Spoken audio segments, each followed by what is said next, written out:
नमस्कार नीमच, मैं हूं दीपक खताबिया और आप देख रहे हैं MP44 न्यूज़। इस वक्त हमारी टीम पहुंची है नीमच जिले के सिंगुल तहसील के अंतिम गांव धारड़ी पंचायत के नया गांव में और हमारे साथ में क्षेत्रीय सांसद जो इतना रात का समय होने के बाद भी अभी भी ऊर्जावान है, गाँव में वो जोशीले अंदाज में जनसंपर्क कर रहे हैं। क्या कहना है? नहीं देखिए, ये तो प्यार मोहब्बत है।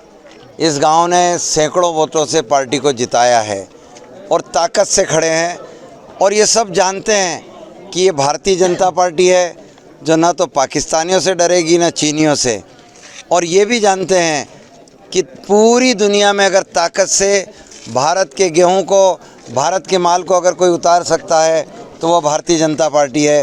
पूरी दुनिया में गरीबी से लड़ते हुए भारत को अमीर बनाने की अगर कोई लड़ाई जीत सकता है तो वो भारतीय जनता पार्टी है। इसीलिए तो सारी रात प्यार से खड़े हैं। ये रात का समय है, काफ़ी लोगों की भीड़ है, लगातार आप जोशीले अंदाज में संपर्क कर रहे हैं, कांग्रेस दिख नहीं रही है, ये जोश इतना लाते कहाँ से हैं आप? देखो, जोश तो मोदी जी का है, हम तो हैं मोदी जी के सहयोगी साथी, और जब हम देखते हैं कि हमारे बोस 17-18 घंटे काम करते हैं तो फिर उससे कम तो हम नहीं कर सकते हैं ना। इतना काम तो हमें भी करना है, और अगर जोश बनाए ना रखा तो बॉस के साथ कैसे रह सकते हैं। 13 मई की तारीख नज़दीक आ गई है, आज 1 मई हो गई है। किस तरह देखते हैं अब दिन नज़दीक आ रहे हैं मतदान को लेकर? नहीं, लोगों में उत्साह है, उमंग है, प्यार है, दुलार है। गांव-गांव खाली हो रहे हैं, कांग्रेस मुक्त गांव। उमराव सिंह गुर्जर, हरदीप डंग, ज्योतिरादित्य सिंधिया, रामलाल मालवीय, मनोज चावला, ऐसे अनगिनत नाम है, सुरेश पचौरी सहित। और गांव-गांव में जो कांग्रेस के संस्थापक है अब वो कांग्रेस के साथ रहना ही नहीं चाहते हैं, क्योंकि कांग्रेस विरासत कर लगा रही है। यानी पिता की मृत्यु के बाद संपत्ति बच्चों को जाने के बजाय वो खुद हड़पना चाहती है। मुझे बताओ, आप कितने ही गरीब व्यक्ति हो, आप अपना मेहनत दिन भर इसलिए करते हो कि 2 पैसा जुटे और बुढ़ापे में सारा पैसा बच्चे को चला जाए तो वो पिता की सेवा करे। ये भारत की परंपरा है। ये कांग्रेसी अंग्रेज परंपरा को ला रहे हैं और संपत्तियों को जब्त करने का कानून बना रहे हो, तुम कर लगा रहे हो गरीब लोगों पर। उन्होंने अपने जीवन में 10 बीघा ज़मीन खड़ी करी है तो 5.5 बीघा तुम हड़पना चाहते हो और उनमें रोहिंग्या मुसलमानों को बसाना चाहते हो। कौन बर्दाश्त करेगा साहब, कौन प्यार करेगा ऐसी कांग्रेस से? धर्म की बात करते हैं, देश हिंदुओं का देश है, ये मुसलमानों का देश है, भारत तेरे टुकड़े टुकड़े होंगे, ये संदेश किस तरफ देते हैं हम? क्या लगता है कि इस बार जो मुसलमान जो वोट है वो भाजपा को देगा? देखिए, एक बात है, बहुत स्पष्ट बात है, भारतीय जनता पार्टी ने हिंदू मुसलमान कभी किया ही नहीं। APJ अब्दुल कलाम साहब को हमने देश का राष्ट्रपति चुनकर ये संदेश दे दिया कि हमारे मन में भाईचारा। हाँ, ये बात तो तय है कि मुग़लों से हमारी लड़ाई है। मुग़लों ने हमारे मंदिर तोड़े, हम उसे बनाएंगे, और हमें ऐसे दबाया नहीं जा सकता पाकिस्तान का नाम लेकर। मुसलमान और पाकिस्तान अलग अलग है, हम पाकिस्तान को बर्दाश्त नहीं करते हैं। भारत का टुकड़ा करने के षड्यंत्र में लगी मुस्लिम लीग कांग्रेस की पार्टनर है और इसलिए हम कांग्रेस को बर्दाश्त नहीं करते हैं। हम स्वीकार ही नहीं कर सकते कि राम जन्मभूमि तुमने 75 साल क्यों लटकाया, आज़ादी के दूसरे दिन तुमने क्यों नहीं बनने दिया, और तुमने हमें मूर्ख बनाया है। और अभी तो हमने भाईचारा बढ़ाया था, निमंत्रण पत्र भेजा न्यास ने, तुमने उसे ठुकरा दिया। तुम चुनौती दे रहे हो, तुम खुद आगे रह के कह रहे हो कि पत्थर फेंकने वाली गैंग धारा 370 को फिर से लागू करोगे। यानी ये वोट तुम इस बात के लिए ले रहे हो क्या कि हमारे बच्चे मरवाने के लिए हैं क्या? भारत के वापस टुकड़े करना चाहते हो? तुम JNU में नारे लगाते हो, भारत तेरे टुकड़े होंगे इंशाअल्लाह इंशाअल्लाह। क्यों लाते हो तुम इंशाअल्लाह को? अल्लाह मुसलमानों के लिए इबादत का सबसे पवित्र नाम है, तुम्हें क्या लेना देना? तुम भड़का रहे हो, हिंदू मुसलमान झगड़ा कराना चाहते हो ताकि मुसलमान सिर्फ और सिर्फ तुम्हारा वोट बैंक बनकर रहे। हमने हज़ारों मुसलमानों को मकान दिए, उनकी बेटियों के निकाह करवाए, उनका प्रबंधन हम करते हैं, उनके घर राशन पहुंचाते हैं, और तुम उनके घर फूड पहुंचाते हो, इसलिए मुसलमान तुम्हें तिरस्कृत करेगा ही। नीमच से लेकर दिल्ली तक कांग्रेस की बात करिए कि भारतीय जनता पार्टी की अगर बहुमत सरकार आई तो देश में आरक्षण खत्म हो जाएगा। देखिए साहब, ना तो राहुल गांधी पढ़ा लिखा है, मुझे तो ऐसा लगता है, उसे समझ में ही नहीं है, या तो उसकी विदेशी माँ कहीं से इटली से मामा के संस्कार दिलवा रही क्या? तुम्हें यही धंधा दिखता है दिन भर? डॉक्टर भीमराव अम्बेडकर की जो प्रतिज्ञा वह भाजपा की प्रतिज्ञा है, हम लेश मात्र नहीं हट सकते उससे।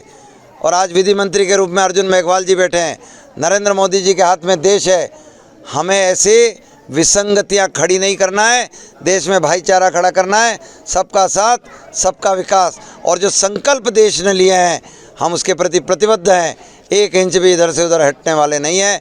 और हमने गरीब भाइयों को उनको 10% आरक्षण देकर ऐसे जनरल कैटेगरी को भी नवाजा है, हमने ओबीसी के लोगों को भी आरक्षण देकर नवाजा है। और इसीलिए राहुल गांधी पहले पढ़ लिख ले, पहले आरक्षण समझ ले और फिर उठा कर कोई भी नई नई बातें रोज़ ले आते हैं, तुम्हें पता नहीं और फिर कोर्टों में जाकर माफ़ी मांगते रहते हो। देखा गया है कि अभी देश के गृह मंत्री अमित शाह का एक वीडियो जारी हुआ, इसमें उन्होंने कहा कि मेरे वीडियो को तोड़ मोड़ कहा। उन्होंने कहा है कि सरकार आती है तो रजिस्ट्रेशन खत्म कर दिया जाएगा।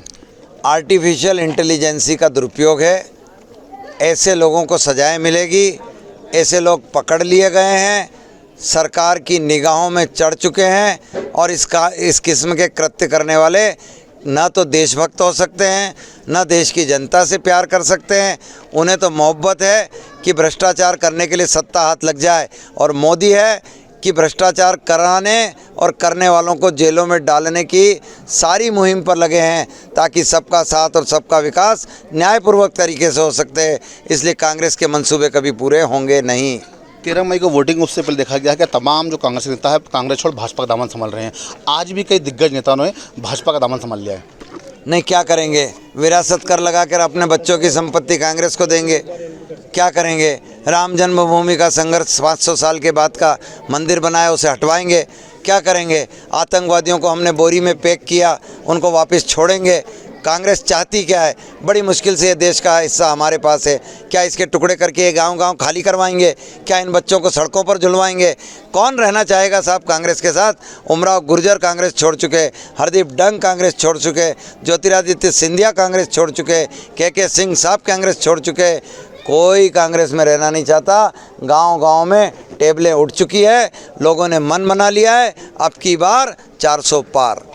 देखा गया है कि कांग्रेस एक बड़ा दावा कर रही है, अपनी सभाओं में कह रही है कि भाजपा राम की व्यापारी है, असली पुजारी राम के हम हैं। अच्छा, हनुमान चालीसा 100 स्वर पढ़ के बताएं, है ना? नकली आवाज़ होगी तो आवाज़ फट जाएगी।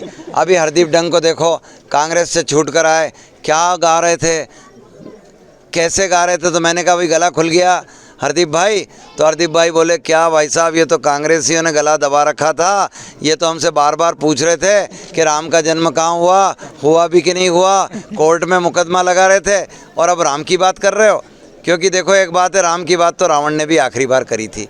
और हमारा तो झगड़ा है साहब, हम तो झगड़ा करेंगे रावण के साथ रहने वालों से, हम झगड़ा करेंगे कंस जैसा व्यवहार करने वालों से, हम झगड़ा करेंगे औरंगजेब की मानसिकता से। हम शिवा के साथ हैं, हम कृष्ण के साथ हैं, हम राम के साथ हैं, और वहीं खड़े मिलेंगे। कांग्रेस प्रत्याशी दिलीप जुर्ग का कहना है कि सुधीर गुप्ता कह दो मैं भारी नहीं हूँ, भारी हूँ।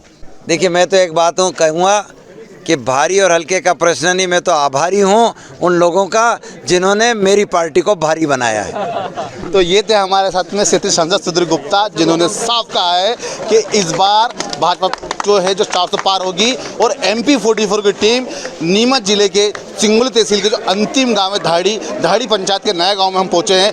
रात का समय है और अभी भी सुधीर गुप्ता का जोशीला अंदाज है, वो जोशीले अंदाज में जनसंपर्क कर रहे हैं। ये देख सकते हैं किस तरह से जोशीला अंदाज उनका अभी भी कम नहीं हो रहा, उनका चेहरे पे अभी भी तेज दिख रहा है। इससे साफ लगता है कि जनता ने इस बार मन बना लिया है। लेकिन ये तो वक्त ही बता पाएगा कि कौन होगा सांसद और कौन होगा प्रधानमंत्री। आप देखते रहिए MP 44 न्यूज़।